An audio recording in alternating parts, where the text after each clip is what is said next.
नमस्कार विद्यार्थी भाइ बहिनीहरू, सबैजना आरामै हुनुहुन्छ? हो, म पनि आरामै छु। अनि भाइ बहिनीहरू, अब आजको कक्षालाई हामी सुरु गर्नु अगाडि भाइ बहिनीहरूले आफूलाई चाहिने किताब, कापी, पेन्सिल, त्यस्तै कलमहरू तयार गरेर बसिसक्नु भएकै होला। आज हामीले भाइ बहिनीहरूले जे अन्दाज गर्नुभएको छ त्यही पाठको विषयमा हामी छलफल गर्दैछौँ। आजको पाठ हामीले कक्षा 8 को सामाजिक अध्ययन र जनसङ्ख्या शिक्षा विषय अन्तर्गत एकाइ 4 मा रहेको नागरिक चेतना भन्ने शीर्षक अन्तर्गत पाठ 6 मा भाइ बहिनीहरू हेर्नुहोस् त, भाइ बहिनीहरूको पुस्तकमा पाठ 6 मा हाम्रो संविधानका विशेषताहरू भनेर दिएको छ। हो, आज हामी हाम्रो संविधानमा रहेका मुख्य विशेषताहरूका विषयमा छलफल गर्दैछौँ।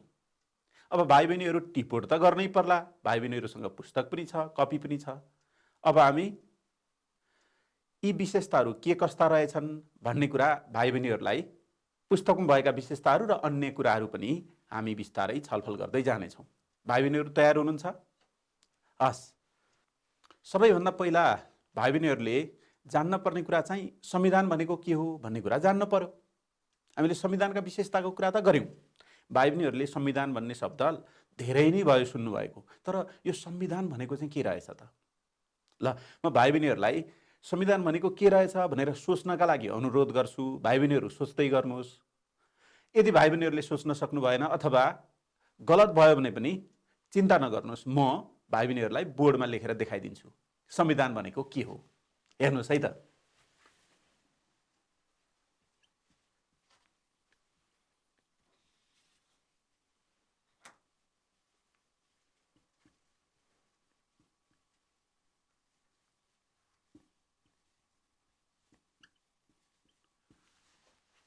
संविधान भनेको चाहिँ के रहेछ त? भाइ बहिनीहरूले विचार गर्नुभयो? संविधान त हामीले सुन्दै आएको शब्द हो। अब संविधानलाई त्यति धेरै हामीले संविधान बुझ्नलाई गाह्रो छैन, सजिलो छ। कानुन त भाइ बहिनीहरूले बुझ्नु भएको छ, नियम त बुझ्नु भएको छ। एउटा घर सञ्चालन गर्नका लागि, घर चलाउनका लागि पनि घरमा केही नियमहरू हुन्छन्। त्यस्तै भाइ बहिनीहरूको विद्यालयमा पनि केही नियमहरू छन्। त्यस्तै हाम्रो देश सञ्चालन गर्ने कुरामा पनि त त्यस्तै नियमहरू चाहिन्छन् होला। राज्य सञ्चालन गर्ने अथवा देश सञ्चालन गर्ने नियमहरूको सङ्ग्रह अथवा नियमहरूको एकमुष्ट रूप नै संविधान हो। तर सबै कुरा चाहिँ, सबै नियमहरू संविधानमा हुँदैनन्। संविधानमा मूल कानुनका रूपमा रहेको संविधान भएका कारणले यसमा मुख्य मुख्य नियम कानुनहरू हुन्छन्। त्यसकारण संविधानको अर्थ लगाउँदा पहिले के भन्न सकियो भने राज्य सञ्चालनका लागि तयार पारिएका नियम, ऐन, नियम, कानुनहरूको सङ्ग्रह, मुख्य सङ्ग्रह नै संविधान हो भनेर भन्न सकिन्छ। अब म भाइ बहिनीहरूलाई यहाँ लेखेर देखाउँछु है त। पहिलो त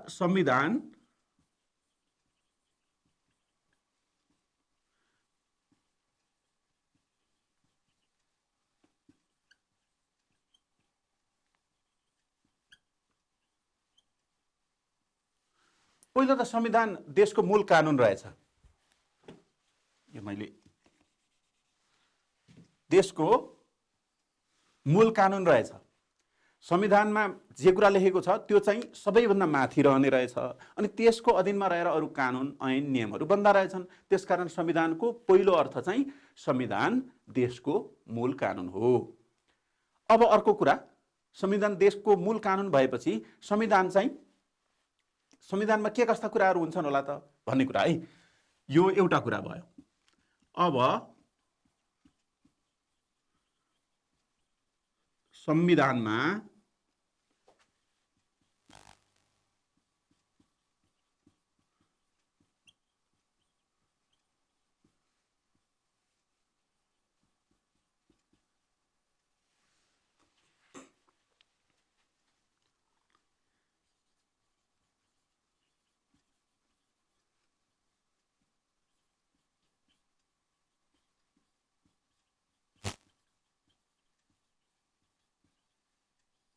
ल हेर्नुहोस् त, संविधानमा देश निर्माणका एकछिन है त। संविधानमा राज्य सञ्चालनका लागि आवश्यक नीति र नियमहरू संलग्न गरिएको हुन्छ। भनेको मतलब राज्य सञ्चालन गर्ने कुरा संविधानमा लेखिएका नियम कानुनहरूका अधीनमा रहेर त्यस अन्तर्गत राज्य सञ्चालन हुँदो रहेछ। भन्नुको मतलब राज्य सञ्चालन नै संविधान अनुसार हुने रहेछ। सरकार गठन गर्ने कुरा, राष्ट्रपतिको नियुक्ति हुने कुरा, निर्वाचन हुने कुरा, सरकारका अधिकारका कुरा, नागरिकका अधिकारका कुरा, कर्तव्यका कुरा, यी सबै कुरा संविधानमा लेखिएका हुन्छन्। त्यसकारण संविधान राज्यको मुख्य दस्तावेज, कानुनी दस्तावेज हो। यही कानुनी दस्तावेजका आधारमा राज्य सञ्चालन हुने काम हुन्छ है त। अब भाइ बहिनीहरूलाई मैले संविधान भनेको के हो भन्ने कुरा त भने। अब यस्तो महत्त्वपूर्ण दस्तावेज, यस्तो महत्त्वपूर्ण कानुनहरूको सङ्ग्रह, यस्तो महत्त्वपूर्ण देशको मूल नियमहरूको सङ्ग्रह चाहिँ कसरी बन्छ होला त? भाइ बहिनीहरूले पनि सुन्नुभएको छ, हाम्रो देशको अहिलेको संविधान 2072 सालमा बन्यो। यो संविधान चाहिँ संविधान सभाले बनाएको पहिलो संविधान हो भनेर भनिन्छ। हाम्रोमा अहिलेसम्म कति संविधान बने त भाइ बहिनीहरूलाई थाहा छ? ल अन्दाज गर्नुहोस् त कतिवटा संविधान बने? हो, भाइ बहिनीहरूले ठिक अनुमान गर्नुभएको छ। हाम्रो देशमा अहिलेसम्म 7वटा संविधान बने। सबैभन्दा पहिलो संविधान 2004 सालमा बन्यो। त्यति बेला हाम्रो देशमा राणा शासन थियो। 2004 सालमा बनेको संविधान लामो समयसम्म टिक्न सकेन। यस्तै गरेर 2072 सालसम्म, यो अन्तिम हाम्रो अहिले हामीले उपयोग गर्दै गरेको अहिले हाम्रो देश यही संविधानका आधारमा चल्छ। यो संविधान चाहिँ 2072 साल असोज 3 गते बनेको हो। यो संविधान बनेको मिति म भाइ बहिनीहरूलाई टिपेर देखाउँछु है त। अहिले मैले भाइ बहिनीहरूलाई भने नि, हाम्रो संविधान अहिले बनेको संविधान, अहिले हामीले जुन संविधानलाई हाम्रो संविधान अनुसार हाम्रो देश चलिरहेको छ, त्यो संविधान कहिले बनेको, कुन मितिमा बनेको भनेर भनेको थिएँ। भाइ बहिनीहरूले भनेको कुरा मिल्यो हो त। यो चाहिँ यो संविधान, हाम्रो देशको संविधान 2072 साल असोज 3 गते जारी भएको संविधान हो। 2072 साल असोज 3 गते जारी भएको संविधान। यो संविधान असोज 2072 सालमा जारी भयो। अब त्योभन्दा अगाडि अरू 6वटा संविधानहरू जारी भए है। अब संविधान निर्माण प्रक्रियाको कुरा हामी एकपटक गरौँला। यस्ता संविधानहरू कसरी बने भन्ने कुरा, अनि त्यस पछाडि संविधान कहिले बनेछन् भनेर भाइ बहिनीहरूलाई म त्यो साल पनि भन्छु है त। संविधान निर्माण प्रक्रिया भाइ बहिनीहरूले हेर्नुहोस् त, हामीले अहिले भन्यौँ अहिलेको संविधान चाहिँ संविधान सभाले बनाएको संविधान भन्यौँ। यो पहिलो पटक संविधान सभाले बनाएको संविधान अथवा 7वटा संविधानहरूमध्ये यो एउटा मात्रै संविधान हो जुन चाहिँ संविधान सभाले बनायो। संविधान सभा भनेको जनताका प्रतिनिधिहरू, संविधान सभामा एउटा सभा गठन हुन्छ, त्यसमा जनताले भोट दिएर चुनावमा भाग लिएर गएका प्रतिनिधिहरू त्यहाँ रहनुहुन्छ र उहाँहरू निर्वाचनबाट गएका व्यक्तिहरू, प्रतिनिधिहरू संविधान बनाउने कुरामा संलग्न हुनुहुन्छ। अहिलेको हाम्रो संविधान पनि यसरी नै हामीले चुनावमा भोट दिएर पठाएका जनप्रतिनिधिहरूले उहाँहरूको राय, सुझाव, सल्लाह अनुसार उहाँहरूले निर्माण गर्नुभएको संविधान हो। त्यसकारण यो संविधान सभाले निर्माण गरेको संविधान बनिन्छ। संविधान सभा भनेको जनताले पठाएका प्रतिनिधिहरूले बनाएको एउटा सभा हो। अब यसरी अहिलेको संविधान त संविधान सभाले बनायो, अनि अरू संविधान बनाउने प्रक्रियाहरू चाहिँ के हुँदा रहेछन् त मैले भाइ बहिनीहरूलाई देखाउँछु है त। मुख्य गरी संविधान बनाउने 3वटा प्रक्रियाहरूलाई मुख्य प्रक्रियाको रूपमा मानिन्छ। अरू प्रक्रियाहरू पनि छन्, तर मुख्य चाहिँ 3वटा प्रक्रियाहरू छन्। ती प्रक्रिया हेरौँ है त। सबैभन्दा पहिलो प्रक्रिया शासकद्वारा निर्मित। संविधान चाहिँ राजा महाराजाहरूले संविधान उहाँहरूको इच्छा अनुसार उहाँहरूले पनि कसैलाई सोध्ने, कसैलाई काममा लगाउने गर्नुहुन्छ होला, तर उहाँहरूले आफू खुसी बनाएको संविधान चाहिँ शासकद्वारा निर्मित संविधान हो। 2004 सालमा हाम्रो राणा शासनको समय थियो। त्यो समयमा पनि राणा शासकहरूले संविधान बनाएर दिनुभएको थियो। त्यस्तै 2019 सालमा पनि राजा महेन्द्रले पञ्चायती व्यवस्थाको सुरुवात गर्नुभएको थियो। त्यति बेला पनि राजा महेन्द्रले नै आफ्नो इच्छा अनुसार संविधान, पञ्चायती संविधान जारी गर्नुभएको थियो। यी चाहिँ शासकद्वारा निर्मित संविधानहरू भए। अर्को चाहिँ आयोग अथवा कार्यदलद्वारा निर्मित संविधान। संविधान बनाउनका लागि राष्ट्रका तर्फबाट सरकारले अथवा संविधान बनाउन स्वीकृति पाएको अनुमति पाएको निकायबाट एउटा आयोग अथवा कार्यदल गठन हुन्छ। त्यसमा संविधान बनाउन जान्ने, संविधान बुझेका व्यक्तिहरू र केही राजनीतिक दलका प्रतिनिधिहरू पनि सहभागी हुनुहुन्छ र त्यो आयोग अथवा कार्यदलले संविधान विभिन्न व्यक्तिहरूलाई, जान्ने मानिसहरूलाई सोधेर संविधान कसरी के कस्ता कुराहरू राख्नुपर्छ संविधानमा भनेर एउटा संविधानको मस्यौदा, यसलाई अङ्ग्रेजीमा ड्राफ्ट भनिन्छ, त्यो ड्राफ्ट तयार गर्छ र त्यो ड्राफ्ट पछि छलफल हुन्छ। त्यो छलफल चाहिँ संसद छ भने संसदले त्यस बापत छलफल गर्छ, त्यो बुझाएपछि छलफल हुन्छ त्यसमा र त्यसमा थपगट गर्न पर्ने कुराहरू संसदले गर्छ र त्यो चाहिँ अन्तिममा संसदले पास गराउँछ। हाम्रो 2047 सालको संविधान यही प्रक्रियाद्वारा बनेको थियो। यो चाहिँ आयोग अथवा कार्यदलद्वारा निर्माण गरिएको संविधान। अब हामीले अहिले जुन संविधान हाम्रो देशमा अहिले लागू भएको छ, कार्यान्वयन भएको छ, त्यो संविधान चाहिँ संविधान सभाद्वारा निर्माण भएको संविधान हो। यहाँ चाहिँ 2064 सालमा संविधान सभाको पहिलो निर्वाचन भएको थियो। त्यो संविधान सभाको निर्वाचनबाट निर्वाचित हुनुभएका प्रतिनिधिहरूले संविधान बनाउन सक्नु भएन। फेरि दोस्रो पटक संविधान सभाको निर्वाचन भयो। त्यो संविधान सभाको निर्वाचनबाट निर्वाचित हुनुभएका प्रतिनिधिहरूले चाहिँ 2072 साल असोज 3 गते संविधान बनाउन सक्नुभयो। मैले यहाँ भने त्यही कुरा नै अघि मैले भनेको कुरा भाइ बहिनीहरूलाई यहाँ यो पनि हेर्नुहोस्, संविधान सभाबाट 2072 साल असोज 3 गते नेपालको संविधान जारी भएको हो। अब मैले अघि भनेको थिएँ नि, नेपालमा संविधान 7वटा संविधान बने भन्ने कुरा त भाइ बहिनीहरूलाई थाहा पाउनु भएको छ, भाइ बहिनीहरूले सुन्नुभयो। ती 7वटा संविधानहरू कुन कुन सालमा कहिले कहिले बनेछन् त भाइ बहिनीहरू अनुमान गर्दै गर्नु होला। म त्यो पनि भाइ बहिनीहरूलाई लेखेर देखाउँछु है त।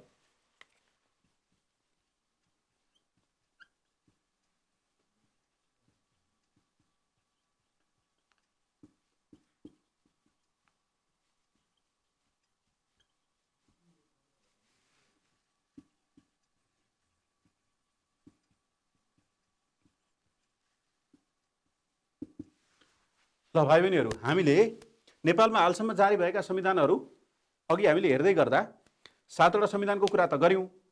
अब अहिले 72 सालको संविधान हाम्रो अहिले लागू भएको संविधान र संविधान सभाले बनाएको एकमात्र संविधान भनेका छौँ भने अरू 6वटा संविधान चाहिँ कहिले कहिले जारी भए त भन्ने कुरा म भाइ बहिनीहरूलाई अब यहाँ लेखेर देखाउँछु। भाइ बहिनीहरू पनि टिप्पो गर्दै जानुहोस् है त। पहिलो संविधान, नेपालको पहिलो संविधान चाहिँ विक्रम सम्वत 2004 सालमा। ल, पहिलो संविधान चाहिँ राणाको शासनकालको समयमा 2004 सालमा बन्यो। यो संविधान लामो समयसम्म टिक्न सकेन। 2007 सालमा राजनीतिक परिवर्तन भयो र त्यो नयाँ राजनीतिक परिवर्तन भएपछि आएको संविधान चाहिँ अर्को संविधान रहन गयो। त्यो 2007 सालमा त्यो संविधान आयो। तर यो संविधान पूर्ण संविधान थिएन। यसलाई चाहिँ अन्तरिम संविधानका रूपमा 2007 सालमा ल्याइएको थियो। अर्को नयाँ संविधान नआउन्जेलसम्मका लागि काम चलाउ संविधानका रूपमा ल्याइएको थियो। तर नयाँ संविधान आउन धेरै समय लाग्यो र यसको पूर्ण संविधानका रूपमा चाहिँ तेस्रो संविधानका रूपमा 2015 सालमा तेस्रो संविधान आयो। 2007 सालको अन्तरिम संविधानको पूर्ण संविधान 2015 मा आयो। तर यो संविधान पनि लामो समयसम्म टिक्न सकेन। 2017 साल पुस 1 गते तत्कालीन महाराज महेन्द्रले देशको प्रजातान्त्रिक व्यवस्था समाप्त भएको र देशमा निर्दलीय पञ्चायती व्यवस्था सुरु भएको भनेर घोषणा गरेसँगै यो 2015 सालको संविधान निलम्बन भयो, हट्यो र देशमा नयाँ राजनीतिक व्यवस्थाको पनि सुरुवात भयो र पुरानो व्यवस्थालाई हटाएर नयाँ व्यवस्था कायम गर्दै गर्दा नयाँ व्यवस्था अनुकूलको संविधान पनि आवश्यक पर्यो। त्यसकारण देशको चौथो संविधानका रूपमा 2019 सालमा राजा महेन्द्रले अर्को नयाँ संविधान जारी गर्नुभयो। यो चाहिँ चौथो संविधान रह्यो। यो संविधान अलिक लामो समयसम्म चल्यो। तर 2046 सालमा भएको राजनीतिक आन्दोलनको कारणले पञ्चायती व्यवस्था हट्यो भने देशमा प्रजातन्त्रको फेरि पुनर्बहाली भयो। त्यो पञ्चायती व्यवस्था हटेपछि यो 2019 सालको संविधानले पनि काम गर्न सकेन र राजनीतिक परिवर्तनसँगै नयाँ संविधानको जरुरत पर्यो र 2047 सालमा देशमा 5औं संविधान बन्यो। 2047 सालको 5औं संविधान चलिरहँदा 2062-63 सालमा देशमा ठुलो आन्दोलन भयो र त्यो 2062-63 सालको आन्दोलनले देशमा राजतन्त्र हटाउनु पर्ने, देशमा गणतन्त्रको स्थापना गर्नुपर्ने लगायतका मागहरू उठायो र देशमा भएको 47 सालले व्यवस्था गरेको राजतन्त्रात्मक व्यवस्था जनताले नमान्ने भनेर आवाज उठेपछि यो 2047 सालको संविधान पनि निलम्बन भयो र देशमा नयाँ संविधानको जरुरत पर्यो। तर तत्काल नयाँ संविधान बन्न सक्ने अवस्था नभएका कारणले 2007 सालको जस्तै देशमा एउटा काम चलाउ संविधानका रूपमा 2063 साल माघ 1 गते अन्तरिम संविधान जारी भयो। यो चाहिँ छैटौं संविधान रहन गयो भने अहिले हामीले पढेको 7औं संविधान चाहिँ पूर्ण संविधान हो। 2063 सालमा अन्तरिम संविधान बनेपछि त्यो संविधान अनुसार नै संविधानमा व्यवस्था भए अनुसार नै संविधान सभाको निर्वाचन भयो। पहिलो संविधान सभाले संविधान बनाउन सकेन, फेरि दोस्रो संविधान सभाको निर्वाचन भयो र त्यसले चाहिँ 2072 साल असोज 3 गते पहिलो पटक संविधान सभाले बनाएको पहिलो संविधानका रूपमा यो संविधान हामीसँग हाम्रो हातमा यो संविधान यसरी आयो। त्यसकारण यो 7औं संविधान चाहिँ 2072 सालमा बनेको 7औं संविधान हो।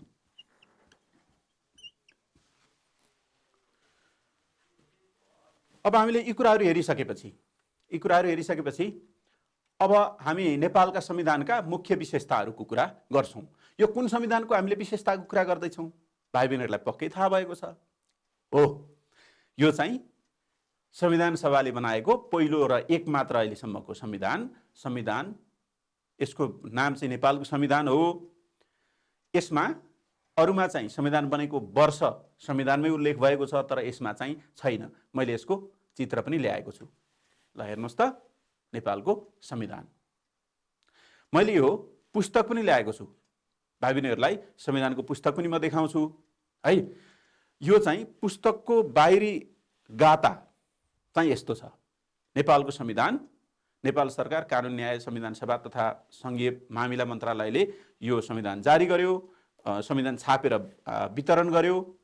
यो संविधान 2072 सालको संविधान हो। यसैको विशेषताको कुरा हामी अब गर्छौं। भाइ बहिनीहरूलाई देखाउनु भनेर मैले यो संविधान ल्याएको छु। यो संविधान चाहिँ टिप्पणी सहितको संविधान भनिएको छ। यो नेपालको संविधान, यो 2072 यो चाहिँ ब्राकेटमा राखेको छ, नाम चाहिँ नेपालको संविधान मात्रै हो। यो संविधान यही संविधान हो जुन चाहिँ संविधान सभाले बनाएको पहिलो र एकमात्र संविधान हो है। अब हामी यसका विशेषताहरूको कुरा गर्दैछौँ। संविधानका धेरै विशेषताहरू छन्। सबै विशेषताहरू हामीले एक एक गर्दै यहाँ हेर्न सक्दैनौँ, तर पनि यसका मूल विशेषताहरू यहाँ भाइ बहिनीहरूको पुस्तकमा पनि दिएको छ र तिनै कुराहरूलाई मूल विशेषता मानेर मैले पनि ती विशेषताहरूका विषयमा यहाँ टिप्पणी गरेर भाइ बहिनीहरूसँग अब हामी त्यही शीर्षक अन्तर्गत रहेर छलफल गर्नेछौँ। सबैभन्दा पहिले दिएको छ संघीय लोकतान्त्रिक गणतन्त्रात्मक संविधान। अघि हामीले भनेका थियौँ देशमा 2062-63 को आन्दोलन भन्दा अगाडि देशमा अर्कै राजनीतिक व्यवस्था थियो र अहिले चाहिँ अर्कै राजनीतिक व्यवस्था छ। त्यो राजनीतिक व्यवस्था के रहेछ त भन्दा अहिलेको राजनीतिक व्यवस्था चाहिँ संघीय लोकतान्त्रिक गणतन्त्रात्मक व्यवस्था रहेछ र यो संविधानले यही राजनीतिक व्यवस्थालाई अंगीकार गरेको छ। यही राजनीतिक व्यवस्थालाई यो संविधानले आत्मसात गरेको छ। यही व्यवस्था अनुसार यो संविधान बनेको छ। अब संघीय लोकतान्त्रिक गणतन्त्रात्मक संविधान भनेको चाहिँ के हो त? ल यो पनि के रहेछ भनेर हामी धेरै बेर यो सोच्न लाग्दैनौँ। हामीले भाइ बहिनीहरूले यसमा केही अन्दाज गरिसक्नु भएको छ। अब हामी अगाडि बढ्छौँ। अब चाहिँ हामी अहिलेको यो संविधानमा के कस्ता व्यवस्थाहरू रहेका छन् ती कुराहरू सँगसँगै यसका विशेषताहरू के कस्ता रहेका छन् भन्ने कुरा पनि भाइ बहिनीहरूसँग त्यो विषयमा हामी छलफल गर्नेछौँ। अब भाइ बहिनीहरूको पुस्तकमा लेखेर पनि केही संविधानका विशेषताहरू राखिएको छ, पुस्तकमा पनि दिएको छ र मैले पनि यहाँ ती विशेषताहरूलाई टिप्पणी गरेर ल्याएको छु। आज हामी यी संविधानका विशेषताहरू, मूल विशेषताहरूमा केन्द्रित रहेर छलफल गर्नेछौँ। अब हामीले छलफल गर्ने विषयवस्तुहरू चाहिँ संघीय लोकतान्त्रिक गणतन्त्रात्मक संविधान हो भन्ने यसको एउटा विशेषताको विषयमा छलफल गर्छौँ। त्यस्तै सार्वभौम सत्ता जनतामा निहित रहेको संविधान हो भन्ने त्यो विशेषताको विषयमा चर्चा गर्छौँ।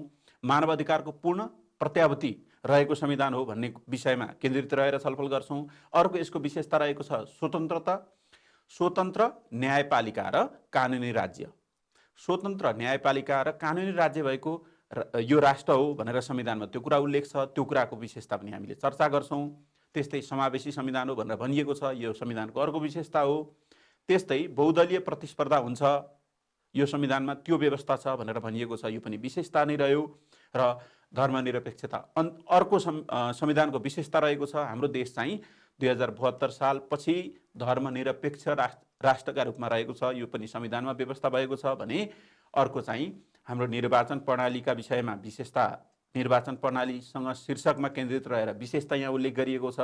प्रत्यक्ष र समानुपातिक निर्वाचन प्रणाली चाहिँ हाम्रो संविधानले अंगीकार गरेको छ। यो प्रणालीलाई हामीले मिश्रित निर्वाचन प्रणाली पनि भनेर भन्छौँ। यिनै संविधानका मूल विशेषताहरूमा केन्द्रित रहेर अब हामी छलफल अगाडि बढाउँछौँ। हामीले अहिले हेरे जस्तै यो संविधानको एउटा विशेषता हो संघीय लोकतान्त्रिक गणतन्त्रात्मक संविधान, अहिलेको संविधानको एउटा विशेषता। अब यो भनेको चाहिँ के रहेछ त? संघीय लोकतान्त्रिक गणतन्त्रात्मक संविधान भनेको के रहेछ? हामीले अघि पनि भन्यौँ 2062-63 को आन्दोलनमा देशलाई संघीय लोकतान्त्रिक गणतन्त्रात्मक संविधान बनाउनुपर्छ भनेर माग उठ्यो। जनताहरूले त्यो खालको माग गर्नुभयो र त्यही अनुसार राजनीतिक पद्धति प्रणाली परिवर्तन भयो र हाम्रो देशमा यो व्यवस्था सहितको राजनीतिक प्रणालीको सुरुवात भयो भनेर भनिएको छ। यो भनेको चाहिँ के रहेछ त? ल भाइ बहिनीहरूलाई यो पनि म दुविधामा नराखिकन हामी अगाडि बढिहाल्छौँ। पहिलो संघीय व्यवस्था भनेको चाहिँ के रहेछ? ल संघीय व्यवस्था भनेको के रहेछ हेरौँ है त। संविधानमा नै राष्ट्रलाई विभिन्न प्रदेशहरूमा विभाजन गरी अधिकारहरू बाँडफाँड गरिएको व्यवस्था नै संघीय व्यवस्था हो भनेर भनियो। हेर्नुहोस् त संविधानमा के कुरा उल्लेख गरिएको रहेछ भन्दा राष्ट्रलाई विभिन्न प्रदेशहरूमा विभाजन गर्ने। हाम्रो देशमा कतिवटा प्रदेश छन्? ओहो भाइ बहिनीहरूले अगाडि पनि पढिसक्नु भएको छ। हाम्रो देशमा 7वटा प्रदेशहरू छन् र ती प्रदेशहरू हरेक प्रदेशमा अधिकारहरूको बाँडफाँड गर्ने व्यवस्था चाहिँ संघीय व्यवस्था रहेछ। अर्को पनि हेरौँ है त संघीय व्यवस्था भनेको के रहेछ। नेपालमा संघीय, प्रादेशिक र स्थानीय गरी 3 तहको सरकार रहने व्यवस्था गरिएको छ। यो पनि संघीय व्यवस्था हो। देशलाई विभिन्न प्रशासनिक एकाइहरूमा विभाजन गर्ने पद्धति नै, राजनीतिक पद्धति, प्रशासनिक पद्धति नै संघीयता हो भनेर हामीले भनेका छौँ। हाम्रो देशमा चाहिँ 3 तहको प्रशासनिक विभाजन रहेछ, राजनीतिक विभाजन रहेछ। पहिलो संघीय, यो चाहिँ केन्द्रमा रह्यो। त्यस्तै 7वटा प्रदेश रहे। त्यस्तै हामीसँग 753वटा स्थानीय तहहरू छन्। यी 3वटा सरकार भए, स्थानीय सरकार, प्रादेशिक सरकार र संघीय सरकार। यसरी सरकारलाई 3वटा भागमा विभाजन गरिएको र अधिकारहरू पनि बाँडफाँड गरिएको व्यवस्था चाहिँ संघीय व्यवस्था रहेछ भनेर हामीले बुझ्नुपर्ने भयो। अब लोकतान्त्रिक व्यवस्था भनेको चाहिँ के रहेछ? हामीले शब्दमा हेरौँ है त। लोकतान्त्रिक, ल लोक भनेको चाहिँ जनता रहेछ अथवा नागरिक रहेछ र तन्त्र भनेको चाहिँ शासन अथवा शासन पद्धति रहेछ। लोक भनेको जनता र तन्त्र भनेको शासन। अब लोकतन्त्र भनेको के रहेछ त? अब भाइ बहिनीहरूले बुझिसक्नु भएको छ। लोकतन्त्र भनेको चाहिँ जनताको शासन भएको व्यवस्था चाहिँ लोकतन्त्र रहेछ। यो त राम्रो भएन र? जनताले नै शासन गर्ने व्यवस्था नै लोकतान्त्रिक व्यवस्था रहेछ। यो पनि हाम्रो संविधानको विशेषता रहेछ भने अब अर्को चाहिँ गणतन्त्रात्मक। गणतन्त्रात्मक व्यवस्था भनेको चाहिँ के व्यवस्था रहेछ त? ल यो पनि हामी हेरिहालौँ है त। गणतन्त्रात्मक व्यवस्था भनेको चाहिँ नागरिकबाट जनताले छानेको व्यक्ति, नागरिकहरू मध्येबाट जनताले छानेको व्यक्ति राष्ट्रपतिका रूपमा राष्ट्र प्रमुख हुने व्यवस्था चाहिँ गणतन्त्रात्मक व्यवस्था हो। योभन्दा अगाडि चाहिँ राजा हुनु पर्थ्यो राष्ट्र प्रमुख हुनका लागि र राजा हुनका लागि राज परिवारमै जन्म लिनु पर्थ्यो, त्यसमाथि पनि राजाको जेठो सन्तानको रूपमा। अब चाहिँ जुनसुकै परिवारमा जन्म लिए पनि यदि जनताले रुचाएको व्यक्ति, जनताले छनौट गरेको व्यक्ति देशको नागरिक चाहिँ राष्ट्र प्रमुखका रूपमा रहन सक्ने भयो र राष्ट्र प्रमुखलाई अब चाहिँ राष्ट्रपति भनिने भयो। पहिले चाहिँ राष्ट्र प्रमुखलाई राजा भनिन्थ्यो। अब गणतान्त्रिक व्यवस्थामा चाहिँ राष्ट्र प्रमुख राष्ट्रपति रहने व्यवस्था छ भने राष्ट्रपति चाहिँ सर्वसाधारण मध्येबाट, नागरिक, आम नागरिक मध्येबाट जोसुकै व्यक्ति पनि राष्ट्रपति हुन सक्ने अवस्था छ।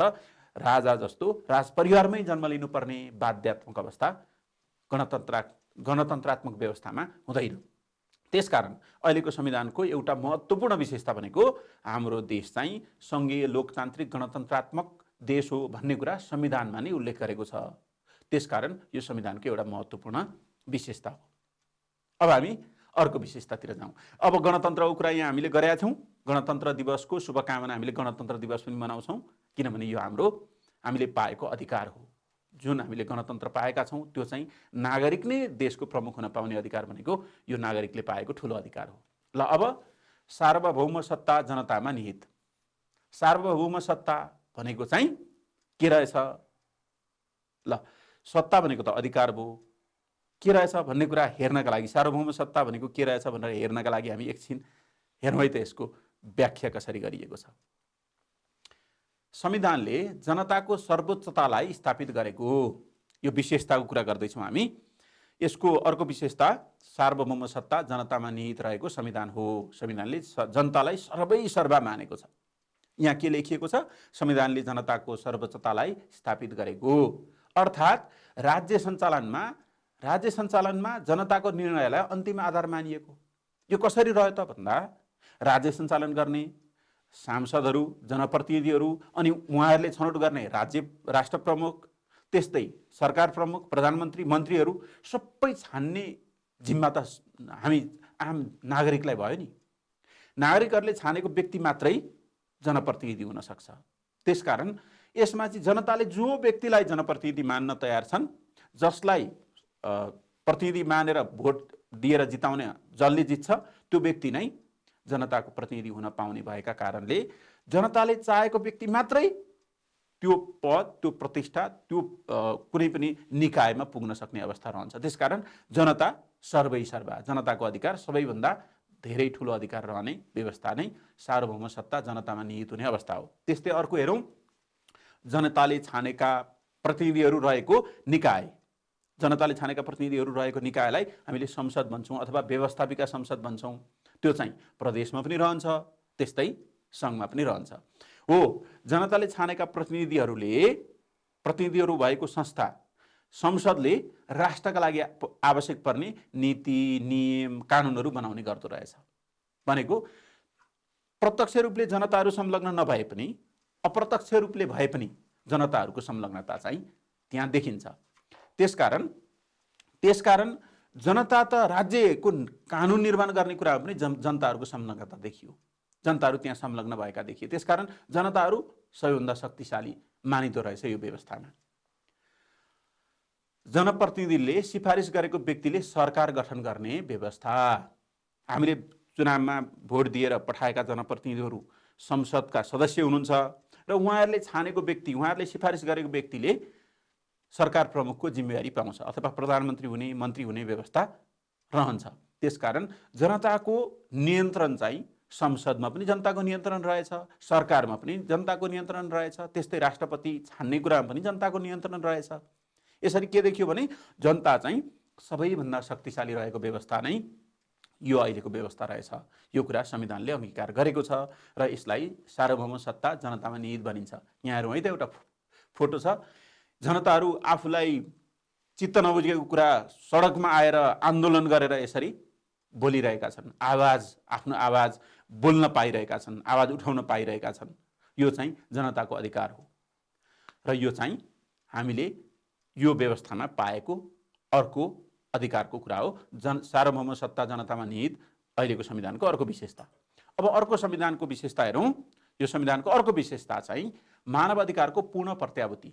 मानव अधिकार भनेको मानिस भएर जन्मिएपछि मानिस जस्तै भएर बाँच्न पाउने अधिकार चाहिँ मानव अधिकार हो। मानिस भएर जन्मिएपछि पशु सरह बाँच्न पर्ने भयो भने त मानव अधिकार भएन। हो, अहिलेको संविधानले चाहिँ मानिस भएर जन्मिएपछि मानिस भएरै बाँच्न पाउने अधिकारलाई प्रत्याभूत गरेको छ अथवा निश्चित गरेको छ।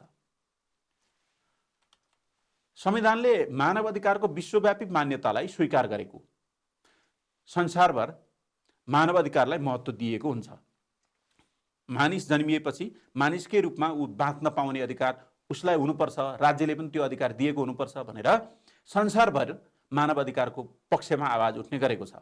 र नेपालले पनि ती आवाजहरूलाई म पनि स्वीकार गर्छु, मैले पनि ती कुराहरूलाई कार्यान्वयन गर्छु भनेर नेपालले पनि त्यसमा कतिपय अवस्थामा हस्ताक्षर गरेको छ, कतिपय कुरामा स्वीकार गरेको छ। हो, यसकारण अन्तर्राष्ट्रिय मान्यता, मानव अधिकारसँग सम्बन्धित अन्तर्राष्ट्रिय मान्यताहरूलाई यो संविधानले पनि स्वीकार गरेको र जनताको मानव अधिकारलाई रक्षा गर्ने कुरा संविधानमा लेखिएको पनि छ। त्यसकारण मानव अधिकारको पूर्ण प्रत्याभूति भएको संविधानका रूपमा यसलाई हेरिन्छ। त्यस्तै मानव अधिकारका मुख्य बुँदाहरूलाई मौलिक हकका रूपमा संविधानद्वारा संरक्षण गरिएको। यो चाहिँ नेपालको अहिलेको संविधानको धारा 16 देखि धारा 46 सम्म मौलिक हकको व्यवस्था गरिएको छ। ती मौलिक हकहरूमा जनताका अधिकारहरू के हुन् भन्ने कुरा उल्लेख छ। हो, ती मौलिक हक चाहिँ नागरिक भएपछि पाउनै पर्ने हक हुन्। यदि ती हक अधिकारमा कसैले हनन गर्यो भने अथवा ती हक अधिकार उपयोग गर्न दिएन भने कानुन अनुसार त्यो नदिने मानिसलाई कारबाही हुन्छ, निकायलाई, मानिस अथवा निकायलाई कारबाही हुन्छ र फेरि ती हक अधिकारहरू, खोसिएका हक अधिकारहरू प्रचलित हुन्छन्। अब मानव अधिकार र मौलिक हक भनेको चाहिँ के रहेछ यो एउटा हेर्नु है त। मानव अधिकार भनेको चाहिँ मानिसले पाउने अधिकार चाहिँ मानव अधिकार हो। मौलिक हक अथवा नागरिक हक भनेको चाहिँ देशका नागरिकहरू भएका कारणले नागरिकले राज्यबाट पाउने अधिकार चाहिँ मौलिक हक हुन्। एक हिसाबले हेर्ने हो भने मौलिक हक पनि मानव अधिकार नै हुन्, नागरिक पनि मानव त हुन्। त्यसकारण मुख्य मानव अधिकारहरूलाई चाहिँ यो संविधानले मौलिक हकका रूपमा व्यवस्था गरेको छ। संविधानले त्यो कुरालाई उल्लेख गरेको छ, जसका कारणले त्यो संविधानमा लेखिएका अधिकारहरू कुनै व्यक्ति अथवा सङ्घ संस्थाले, निकायले हनन गर्यो भने त्यसमा चाहिँ राज्यले त्यो हनन गर्ने व्यक्तिलाई कारबाही गर्ने र जसको अधिकार खोसिएको छ त्यसको अधिकार फेरि परिचालित गर्ने, पुनः परिचालित गर्ने व्यवस्था संविधानले नै गरेको हुँदा मानव अधिकारको पूर्ण प्रत्याभूति भएको अवस्था यो संविधानमा रहेको छ। अब अर्को हेरौँ, स्वतन्त्र न्यायपालिका र कानुनी राज्य। यो अर्को विशेषता हो, संविधानको अर्को विशेषता। सर्वोच्च, उच्च र जिल्ला गरी 3 तहको अदालतको व्यवस्था। हामीले न्यायपालिका भन्ने बित्तिकै भाइ बहिनीहरूको दिमागमा त्यही आयो होला, न्यायपालिका भनेको अदालत होइन। अब अहिलेको संविधानले अदालती संरचनालाई 3 तहमा बाँडेको छ। सर्वोच्च अदालत केन्द्रमा एउटा, उच्च अदालत हरेक प्रदेशमा एउटा एउटा गरेर 7 वटा हुने भएर जिल्ला अदालत जम्मा हरेक जिल्लामा एउटा हुने गरी कम्तीमा 77 वटा, कम्तीमा 7 वटा उच्च अदालत र एउटा सर्वोच्च अदालत गरेर 3 तहको अदालतको संरचना व्यवस्था गरेको छ अहिलेको संविधानले। त्यस्तै कानुनको नजरमा सबै समान हुने, जात, जाति, भाषा, लिङ्ग, सम्प्रदाय कुनैका आधारमा कुनै व्यक्तिलाई, कुनै समूहलाई, कुनै सम्प्रदायलाई कानुनले यो ठुलो, यो सानो, यो परको, यो नजिकको भन्न पाउँदैन। कानुनले सबैलाई समान संरक्षण प्रदान गर्नुपर्छ, कुनै पनि आधारमा विभेद गर्न हुँदैन। यो चाहिँ सबैलाई समान अधिकार प्राप्त भएको अवस्था हो र यो संविधानको विशेषता पनि हो। त्यस्तै कानुनको समान संरक्षणबाट कसैलाई पनि वञ्चित नगरिने। कानुनले जे जति अधिकारहरू संरक्षण गर्नुपर्ने छ सबै जात, धर्म, भाषा, लिङ्ग, क्षेत्रका मानिसहरूको अधिकारहरूलाई कानुनले समान रूपमा संरक्षण गर्नुपर्छ। कसैलाई चाहिँ संरक्षण नगर्ने, कसैलाई संरक्षण गर्ने भन्ने कुरा हुँदैन। यो पनि संविधानको यो शीर्षक अन्तर्गतको विशेषता रहेको छ भने कानुन भन्दा बाहिर गएर कसैलाई पनि दण्ड सजाय दिन पाइँदैन।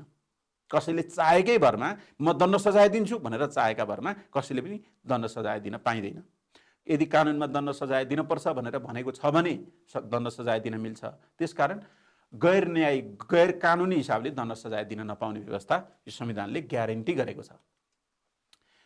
न्यायालय अथवा अदालतले कुनै प्रकारको प्रभावमा नपरी प्रचलित नियम कानुन अनुसार मात्र न्याय दिनुपर्ने। यो चाहिँ कानुनी राज्य भनेको कानुनद्वारा राज्य सञ्चालन हुन्छ भने त्यो व्यवस्थालाई कानुनी राज्य भनिन्छ अथवा त्यस्तो राज्यलाई कानुनी राज्य भनिन्छ। हाम्रो देशमा पनि न्याय दिने मुख्य जिम्मेवारी अदालतको हो। अदालतले न्याय दिँदा जो व्यक्ति न्याय पाउनका लागि न्याय माग गर्न जान्छ त्यो न्याय त्यो व्यक्तिलाई दिँदा कानुन अनुसार मात्र दिनुपर्छ। यदि उसले कानुनभन्दा व्यक्तिगत चिन्जानका आधारमा अथवा कसैले कुनै डर धम्की देखाएको आधारमा अथवा अरू कुनैले लोभ लालच देखाएको आधारमा अदालतले फैसला गर्न हुन्न। यो चाहिँ कानुनी राज्य हुँदैन। त्यसो भयो भने कानुनी राज्य भएको देश हो यो, त्यो कुरा संविधानमा उल्लेख छ र यो संविधानको व्यवस्था पनि हो। र स्वतन्त्र न्यायपालिका, स्वतन्त्र रूपले न्यायपालिकाले आफ्नो न्याय सम्पादनको काम गर्न पाउने र कानुन अनुसार मात्रै न्याय सम्पादन गर्ने भन्ने कुरा चाहिँ यो संविधानको अर्को विशेषता हो। बहुदलीय प्रतिस्पर्धा। बहु भनेको धेरै, दलीय भनेको राजनीतिक दलहरू, धेरै राजनीतिक दलहरू बीच प्रतिस्पर्धा हुने व्यवस्था यो संविधानले अङ्गीकार गरेको छ। यो संविधानले त्यो व्यवस्था गरेको छ, धेरै राजनीतिक दलहरू हुने। यो पनि यो संविधानको अर्को विशेषता हो। अब हेर्नुहोस् त, बहुदलीय व्यवस्था भनेको के रहेछ? बहुदलीय व्यवस्था भनेको देशमा धेरै राजनीतिक दलहरू रहन सक्ने व्यवस्था नै बहुदलीय व्यवस्था हो। भनेको कुनै देशमा हाम्रो पञ्चायती व्यवस्था हुँदा दल, कुनै पनि राजनीतिक दलले राजनीतिक क्रियाकलाप नै गर्न पाउने व्यवस्था थिएन। कुनै राजनीतिक दल दर्ता हुने व्यवस्थै थिएन। त्यो चाहिँ निर्दलीय व्यवस्था थियो, दलविहीन व्यवस्था थियो। तर अहिलेको व्यवस्था चाहिँ धेरै राजनीतिक दलहरूले एकअर्कामा प्रतिस्पर्धा गर्ने, त्यो गर्न पाउने व्यवस्था चाहिँ संविधानले नै तोकेको छ। संविधानको भावना, आफ्नो विचारधारा र दर्शन अनुसार राजनीतिक दल खोल्ने, सञ्चालन गर्ने र जनताको समर्थन प्राप्त गर्न पाउने व्यवस्था चाहिँ अहिलेको संविधानले तोकेको छ, त्यो व्यवस्था गरेको छ। भन्नुको मतलब संविधानले जनताबीच फाटो ल्याउने, देशलाई टुक्र्याउने अथवा जनता बीचमा झैझगडा गराउने खालको राजनीतिक दल चाहिँ हुनु भएन। राजनीतिक दलले एकअर्काप्रति मेल गराउने त्यो व्यवस्था गर्न पर्यो। त्यो संविधानमा त्यो व्यवस्था छ, त्यसको भावनामा विपरीत नहुने गरी आफ्नो विचारधारा र दर्शन अनुसार राजनीतिक दल खोल्ने, सञ्चालन गर्ने र जनताको समर्थन प्राप्त गर्न पाउने व्यवस्था चाहिँ बहुदलीय प्रतिस्पर्धात्मक व्यवस्था हो। यो बहुदलीय व्यवस्था हो। बहुदल भन्ने बित्तिकै धेरैवटा राजनीतिक दल भन्ने कुरा बुझिहालियो। नियमअनुसार राजनीतिक दल खोल्न, त्यसको सदस्य बन्न तथा निर्वाचनमा भाग लिन पाउने व्यवस्था चाहिँ बहुदलीय प्रतिस्पर्धात्मक व्यवस्था हो। अब अर्को हेरौँ है त। नियमअनुसार खोलिएको राजनीतिक दलमाथि फेरि प्रतिबन्ध लगाउन पाइँदैन। यदि कुनै पनि राजनीतिक दलले नियम विपरीत काम गरेको छैन भने त्यो राजनीतिक दललाई आफ्नो विरुद्धमा केही बोल्यो अथवा आफ्नो विरुद्धमा केही गर्यो भन्दैमा त्यो राजनीतिक दललाई प्रतिबन्ध लगाउन पाइँदैन, कानुन विपरीत गरेकोदेखि बाहेक। यो पनि राजनीतिक दलको अधिकारको कुरा रह्यो। यसले राज्यलाई दरिलो बनाउँछ, जनताहरूलाई अधिकार सम्पन्न बनाउँछ। राजनीतिक दलहरूले निर्वाचनमा एक अर्कासँग प्रतिस्पर्धा गर्न पाउने, प्रतिस्पर्धा गर्दा जति धेरै राजनीतिक दल भयो, जनताहरूले सबैभन्दा उत्कृष्ट राजनीतिक दल र त्यसको प्रतिनिधिलाई छान्न पाउने भएका कारणले जति धेरै राजनीतिक दलहरूले प्रतिस्पर्धा गरे, जनतालाई जुन राजनीतिक दल र उसको उम्मेदवारले खुसी बनाउन सक्छ भन्ने जनताले ठान्छन्, त्यही व्यक्तिलाई मात्रै भोट दिने भए। त्यसकारण जनताबाट समर्थन प्राप्त गर्नका लागि त जनतालाई खुसी बनाउनु पर्यो, जनतालाई खुसी बनाउन राम्रो काम गर्नु पर्यो। यदि बहुदलीय प्रतिस्पर्धा हुँदैन थियो भने त धेरै राजनीतिक दल हुँदैन थिए र जनतालाई खुसी बनाउनलाई राजनीतिक दलहरूले र उनीहरूका उम्मेदवारहरूले जनताको पक्षमा काम गर्दैन थिए। त्यसकारण बहुदलीय प्रतिस्पर्धाले जनतालाई कुनै न कुनै हिसाबले खुसी बनाउने, जनताका इच्छा आकांक्षा चाहनाहरूलाई पुरा गर्ने काम गराउने कुरामा राजनीतिक दल र उनीहरूका उम्मेदवारहरूलाई बाध्य बनाउँछ। अब समावेशी संविधानको कुरा रह्यो। समावेशी भनेको के हो भन्ने कुरा हेरिहालौँ है त। समावेशी भनेको चाहिँ सबैलाई समेट्ने किसिमको रहेछ। हाम्रो देश त धेरै जात, धर्म, भाषा, संस्कृति भएको देश र यो बहुल जाति, बहुल भाषा, धर्म, संस्कृति भएको देश भएका कारणले सबैलाई समेट्न सकिने अवस्था पहिलेको अवस्थामा थिएन। अहिले चाहिँ संविधानले नै सबै जात, धर्म, भाषा, लिङ्ग, संस्कृतिका मानिसहरूलाई समेट्ने खालको व्यवस्था संविधानमा नै गरेको छ। यो कुराको थप पुष्टि हेरौँ है त। सबै जात जाति, वर्ण, भाषा, धर्म, लिङ्ग र समुदायका नागरिकहरूलाई राष्ट्रको मूल धारमा समेट्ने नीति अहिलेको संविधानमा गरिएको छ। त्यो व्यवस्था अहिलेको संविधानमा गरिएको छ। त्यसकारण यो संविधान समावेशी संविधान हो। जात जाति, वर्ण, भाषा, धर्म र लिङ्गका आधारमा भेदभाव गर्न नपाइने, कुनै धर्म, कुनै जात, यो त ठुलो यो सानो भन्ने हुन्छ नि समाजमा, त्यस्तो हुनु चाहिँ कानुन विपरीत भन्ने ठानेको छ अहिलेको संविधानले। त्यसो गर्न पाइँदैन। कुनै जात, धर्म, भाषा, लिङ्गलाई सानो अथवा ठुलो भन्न पाइँदैन। सबै समान हुन्। अहिलेको संविधानले त्यो कुरालाई स्वीकार गर्दछ। यदि कसैले कुनै पनि प्रकारको विभेद गरेमा, भेदभाव गरेमा, कानुन अनुसार त्यो भेदभाव गर्ने व्यक्तिलाई, निकायलाई कारबाही हुन्छ। यो पनि संविधानमै उल्लेख भएको व्यवस्था हो। त्यसकारण सबैलाई समान गर्नुपर्ने अवस्था सिर्जना भएको छ संविधानमा भएको व्यवस्था अनुसार। राज्यले हरेक नागरिकलाई बराबर सम्मान गर्ने, जातका आधारमा, भाषा, संस्कृति, धर्मका आधारमा कसैलाई ठुलो नागरिक, कसैलाई सानो नागरिक नबनाउने, सबैलाई समान व्यवहार गर्ने। त्यस्तै राज्यले पिछडिएका जात जाति, धर्म, भाषा, वर्ण, भाषा, धर्म, लिङ्ग र समुदायको विशेष संरक्षण र उत्थान गर्ने। केही जात जातिहरू चाहिँ, केही समुदायहरू, केही सम्प्रदायहरू चाहिँ पहिलेदेखि नै पछाडि पर्दै सामाजिक हिसाबले, आर्थिक हिसाबले पछि पर्दै आएको अवस्था छ र जुन चाहिँ सम्प्रदाय, समुदाय पछि परेको छ त्यो सम्प्रदाय समुदायलाई राज्यका तर्फबाट विशेष संरक्षण दिने, विशेष हेरविचार गर्ने, विशेष सुविधा दिने र उनीहरूको स्तरलाई अलिकति माथि उठाउने त्यो व्यवस्था पनि गर्ने भन्ने कुरा संविधानले नि उल्लेख गरेको छ। त्यसकारण यो ती समूहका मानिसहरूको लागि पनि, ती सम्प्रदायका मानिसहरूको लागि पनि यो संविधानले केही न केही राम्रो गर्छ र समावेशी बनाउन कोसिस गर्छ।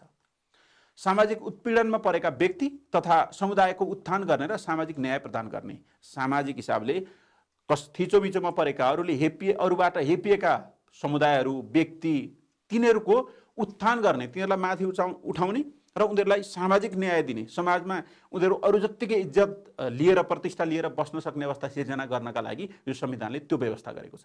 कुनै व्यक्तिलाई पनि कसैले हेप्ने, सानो ठुलो रूपमा व्यवहार गर्ने गर्यो भने त्यो चाहिँ हामीले अगाडि नै भन्यौँ कानुनअनुसार दण्ड हुन्छ र समाजको अभिन्न अङ्गका रूपमा हरेक व्यक्तिले बस्न पाउनुपर्छ भनेर यो संविधानले त्यो कुराको व्यवस्था गरेको छ। अब धर्मनिरपेक्षता, धर्म एउटा र निरपेक्षता एउटा भयो। यो भनेको के रहेछ यो पनि हेरिहालौँ है त। धर्मसापेक्षता र धर्मनिरपेक्षता दुईटा शब्दहरू हुँदो रहेछन्। धर्मसापेक्षता भनेको देशको पहिचान कुनै खास धर्मसँग सम्बन्धित रहेको। योभन्दा अगाडि 72 सालको संविधान, यो अगाडिको 2047 सालको संविधानमा चाहिँ हाम्रो देशलाई नेपाल एउटा हिन्दू राज्य हुनेछ भनेर लेखिएको थियो। हाम्रो देशको पहिचान हिन्दू धर्मसँग गरिएको थियो। त्यो चाहिँ धर्मसापेक्ष व्यवस्था थियो।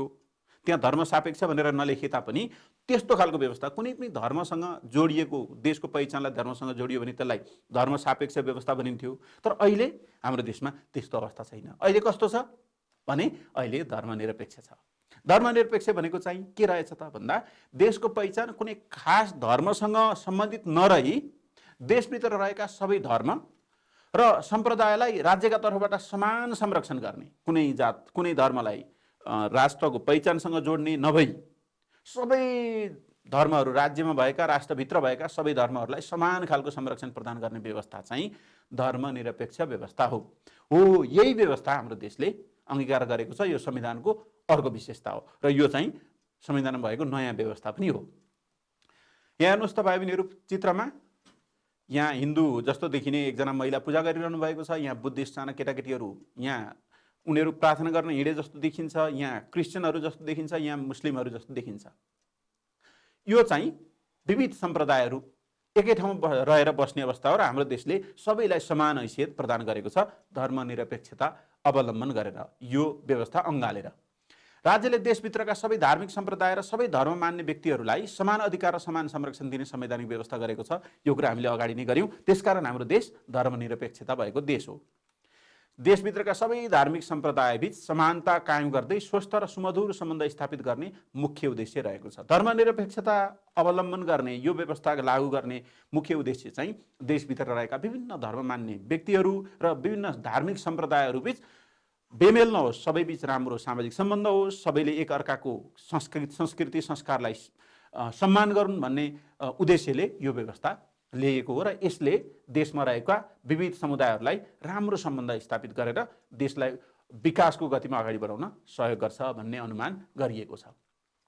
अब प्रत्यक्ष र समानुपातिक निर्वाचन प्रणाली, हाम्रो देशमा निर्वाचन प्रणाली यो प्रकारको निर्वाचन प्रणाली हामीले अवलम्बन गरेका छौँ।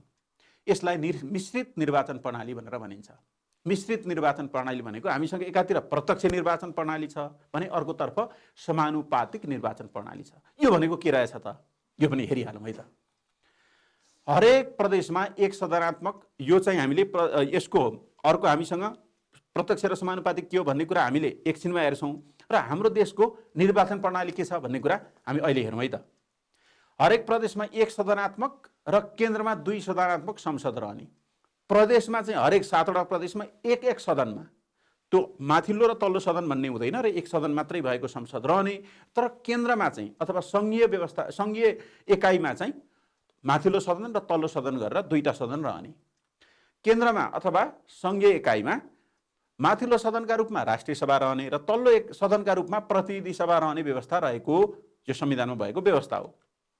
7 प्रदेशबाट प्रति प्रदेश 8 जनाका दरले, प्रति प्रदेश 8 जनाका दरले निर्वाचित भएर गएका 56 जना,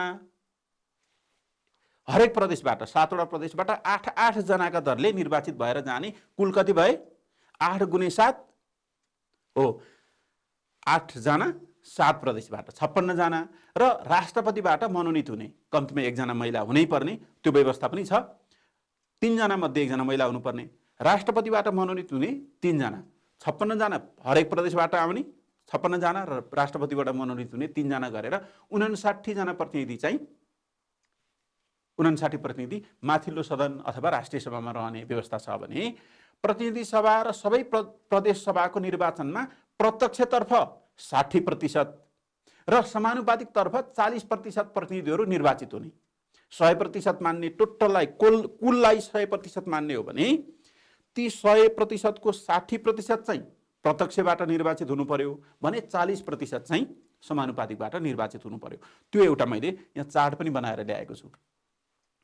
यो अहिलेको हाम्रो प्रणाली चाहिँ मिश्रित प्रणाली हो। मिश्रित कसरी भयो भन्दा प्रत्यक्ष पनि हामीले अंगीकार गर्यौं, त्यो पनि हामीले अवलम्बन गर्यौं, त्यो व्यवस्थालाई पनि हामीले यहाँ लागू गर्यौं भने समानुपातिकलाई पनि लागू गर्यौं। अब चार्ट हेरौँ है त। प्रतिनिधि सभा निर्वाचन प्रणाली एउटा उदाहरणको रूपमा कसरी यो मिश्रित भयो भन्ने कुरा। प्रतिनिधि सभा भनेको संघीय एकाइको तल्लो सदनको निर्वाचन कसरी हुन्छ। प्रत्यक्षतर्फबाट 60%, यो संख्या 165 हुन आयो। त्यस्तै समानुपातिक तर्फको 40%, यो संख्या हुन आयो 110। प्रत्यक्ष तर्फबाट 165 र समानुपातिक तर्फबाट 110, यी कुल मिलेर 275 जना प्रतिनिधिहरू, 275 जना सदस्यहरू प्रतिनिधि सभाको सदस्यको रूपमा निर्वाचित हुने भए। दुईटा प्रक्रियाबाट, प्रत्यक्ष र समानुपातिकबाट आएर एकमुष्ट रूपमा प्रतिनिधि सभाको सदस्य बन्ने भएका कारणले यो दुईटैलाई जोडेर हामीले 275 बनायौं। त्यसकारण यसलाई हामीले मिश्रित निर्वाचन प्रणाली भनियो। अब आज हामीले भाइ बहिनीहरूलाई नेपालको संविधानको कुरा गर्यौं, संविधान कहिले संविधानहरू जारी भएछन् भन्ने कुरा गर्यौं। त्यसपछि संविधान, नेपालको संविधान, अहिलेको संविधान चाहिँ संविधान सभाद्वारा निर्माण गरिएको पहिलो संविधान भन्ने कुरा पनि गर्यौं। यो संविधान निर्माण प्रक्रिया के छन् भन्ने कुरा पनि हामीले हेर्यौं। अनि संविधानमा रहेका विभिन्न 8वटा विशेषताहरूको कुरा पनि हामीले गर्यौं। र हामीले नेपाल चाहिँ मिश्रित निर्वाचन प्रणाली अवलम्बन गरेको देश हो, त्यो चाहिँ संविधानमा त्यो कुरा उल्लेख छ र त्यो संविधानको एउटा मूलभूत विशेषता हो भन्ने कुरा पनि पढ्यौं। अब भाइ बहिनीहरूले पुस्तकमा भएका यी विशेषताहरूको विषयमा फेरि हेर्नुहुनेछ र केही कुराहरू आफूले नजानेका कुराहरू फेरि दोहोऱ्याएर यहाँ हेर्नुहुनेछ र थप कुरा जान्नुहुनेछ। मलाई त्यो विश्वास छ फेरि अर्को कक्षामा भाइ बहिनीहरू अझ बढी सक्रियताका साथ सहभागी हुनुहुन्छ भन्ने विश्वास लिएको छु। अहिलेलाई नमस्कार।